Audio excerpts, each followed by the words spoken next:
ये शिवलिंग है, भावनगर के पास दरिया है, इस बीच में बड़ा शिवलिंग है, सब पूजा करते हैं। ये पूजा जो दिखती है वो सब स्तंभ है वो सब ढक जाता है, ત્યાં સુધી પાણી આવી જાય છે। અને આ પાંડવોએ પણ અહીંયા પૂજા કરી હતી અને એનું પાપ ધોયું હતું। અને આ આખા બે થમ છે એ આખા ડૂબી જાય અને ખાલી ધજા જ દેખાય જો। અને આ બીજો થમ, બે સ્તંભ છે જે ઉપર ટોચ દેખાય છે ત્યાં સુધી પાણી વહી જાય।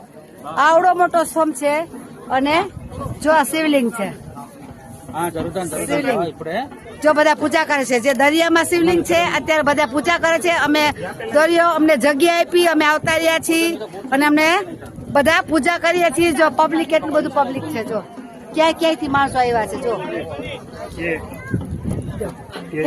જય મહાદેવ કાકા।